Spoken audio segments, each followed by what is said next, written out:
Amigos e amigas, nesta quinta-feira, dia 5 de agosto, a igreja celebra a dedicação da Basílica de Santa Maria Maior. O Evangelho, Mateus capítulo 16, versículos 13 a 23. O Senhor esteja convosco, Ele está no meio de nós. Proclamação do Evangelho de Jesus Cristo, segundo Mateus. Glória a vós, Senhor. Naquele tempo, Jesus foi à região de Cesareia de Filipe, e ali perguntou aos seus discípulos: quem dizem os homens ser o Filho do Homem? Eles responderam: alguns dizem que é João Batista, outros que é Elias, outros ainda que é Jeremias ou algum dos profetas. Então Jesus lhes perguntou: e vós, quem dizeis que eu sou? Simão Pedro respondeu: tu és o Messias, o Filho do Deus vivo. Respondendo, Jesus lhe disse: feliz és tu, Simão, filho de Jonas, porque não foi um ser humano que te revelou isso, mas o meu Pai que está no céu. Por isso eu te digo que tu és Pedro, e sobre esta pedra construirei a minha igreja, e o poder do inferno nunca poderá vencê-la. Eu te darei as chaves do reino dos céus. Tudo que tu ligares na terra será ligado nos céus. Tudo que tu desligares na terra será desligado nos céus. Jesus então ordenou aos discípulos que não dissesse a ninguém que ele era o Messias. Jesus começou a mostrar aos seus discípulos que devia ir a Jerusalém e sofrer muito da parte dos anciãos, dos sumos sacerdotes e dos mestres da lei, que devia ser morto e ressuscitar no terceiro dia. Então Pedro tomou Jesus à parte e começou a repreendê-lo, dizendo: Deus não permita tal coisa, Senhor, que isto nunca te aconteça. Jesus, porém, voltou-se para Pedro e disse: vai para longe, Satanás. Tu és para mim uma pedra de tropeço, porque não pensas as coisas de Deus, mas sim as coisas dos homens. Palavra da salvação, glória a vós, Senhor. Jesus, na região de Cesareia de Filipe, questiona os discípulos que o acompanharam, ou que acompanhavam, sobre o que as pessoas pensam dele, sobre a sua identidade. Que o povo fala a meu respeito. E a resposta é que Jesus é comparado a um dos grandes profetas. Elias, Jeremias ou até mesmo o próprio João Batista. Jeremias porque foi um dos profetas que sofreu. Jeremias sofreu muito por causa do ministério, da profecia que ele exerceu. Elias, o grande profeta do povo de Israel, grande por causa dos prodígios, da coragem, da valentia em falar em nome de Deus e combater as divindades pagãs. João Batista, recentemente, havia sido martirizado. Ele que anunciara um batismo de conversão. Jesus quer saber dos seus apóstolos: e para vocês, quem sou eu?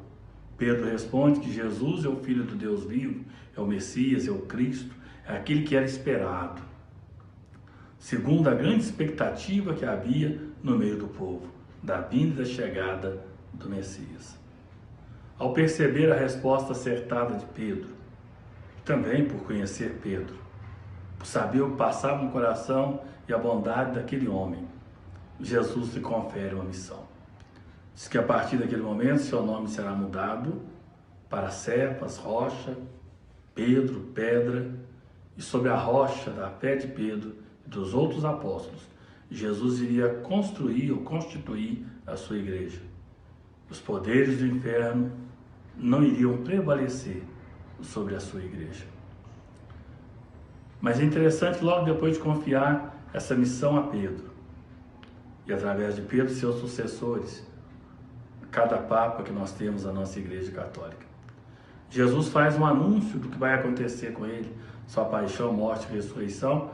Pedro ainda não tem muita clareza de que Messias, que Jesus, tipo de messianismo será o de Jesus. Que isso não te aconteça, Senhor, de forma alguma, quando Jesus diz que vai morrer. Jesus vai dizer para Pedro: olha, afasta Satanás. Satanás quer dizer adversário. Pedro, não seja meu adversário.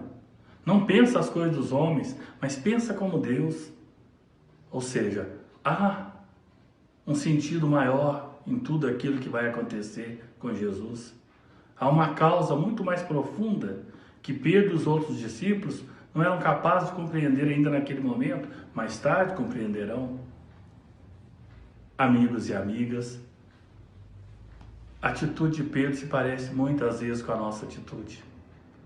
Às vezes no calor da emoção, no entusiasmo, nós prometemos coisa e mais coisa, depois, quando as coisas começam a cair em si, nós começamos a ver como que a realidade é dura, nós percebemos que não damos conta de cumprir aquilo que prometemos muitas vezes.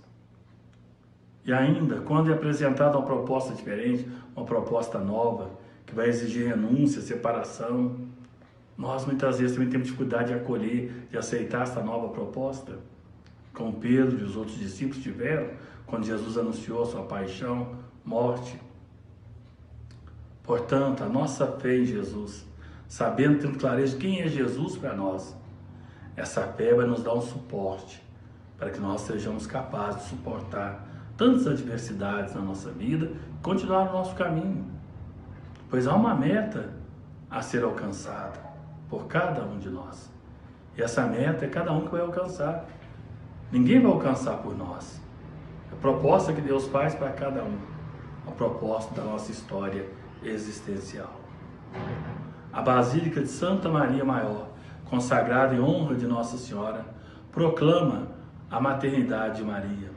É a primeira igreja do Ocidente dedicada a Maria e se realizou em meados do século IV pelo Papa Libério. Essa basílica, em sua edificação, é muito bela, pois bela é a Mãe de Deus e não há criatura que a supere em beleza. Tão digna Mãe do Filho de Deus. Sejamos fiéis em nosso ser cristão e no amor a Maria, a Mãe de Jesus e Mãe de toda a nossa Igreja. Oremos. Perdoai, Senhor, os nossos pecados, e como não vos podemos agradar por nossos atos, sejamos salvos pela intercessão da Virgem Maria, Mãe de Deus, por nosso Senhor Jesus Cristo, vosso Filho, na unidade do Espírito Santo. Amém. O Senhor esteja convosco, Ele está no meio de nós, por intercessão de Santa Maria, Mãe de Jesus e de toda a Igreja, desça sobre todos vós, desça sobre as nossas famílias, a bênção de Deus Todo-Poderoso, Pai, Filho e Espírito Santo. Amém. Santa Maria, Mãe de Deus, rogai por nós.